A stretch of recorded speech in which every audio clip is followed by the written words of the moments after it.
മിനിസ്റ്ററുടെ എതിർ സ്ഥാനാർത്ഥി ആരാന്ന് ഊഹിക്കാമല്ലോ.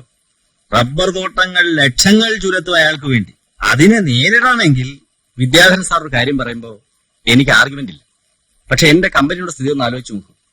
100 രൂപ ഇട്ടവർ വരെ പിൻവലിക്കാൻ നിൽക്കുകയാണ്. ചെറിയ നിക്ഷേപങ്ങൾ തിരിച്ചു കൊടുത്തുകൊണ്ട് എനിക്ക് കമ്പനിയുടെ ക്രെഡിബിലിറ്റി കൺവിൻസ് ചെയ്തേ പറ്റൂ. അതിനിടയിൽ ഹ്യൂജ് എമൗണ്ടുകൾ വിഡ്രോ ചെയ്താൽ it will be a veritable shipwreck. Company പിന്നെ ഇല്ല.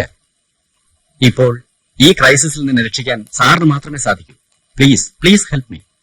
എനിക്കറിയാമല്ലോ, മിനിസ്റ്റർ ആകെ പ്രശ്നങ്ങളുടെ നടുവില. 50 ലക്ഷത്തിന്റെ ഒരു ആരോപണം ഓപ്പോസിഷൻ വരുന്ന സെറ്റിംഗിൽ മൂവിയായിരുന്നാ. അവിടെ പിടിച്ച് ഇവിടെ പിടിച്ച് ഇന്ന് രാവിലെയാണ് ഒന്ന് സെറ്റിലായത്. ഇപ്പം മുഖം കാണിക്കാമെന്നായിട്ടുണ്ട്. ഈ ടെൻഷനൊക്കെ ഒന്ന് ഇട്ടെറിഞ്ഞ് 3-4 ദിവസം എവിടെയെങ്കിലും പോയി കിടന്ന് ഉറങ്ങിയാൽ മതിയായിരുന്നു. സാറിനോട് ഞാൻ ഇന്നേ പറയുന്നു, ഊട്ടിയിലെയോ ബാംഗ്ലൂരിലെയോ ഞങ്ങളുടെ ഗസ്റ്റ് ഹൗസിൽ പോയി ഒരാഴ്ച റെസ്റ്റ് ചെയ്യണമെന്ന്.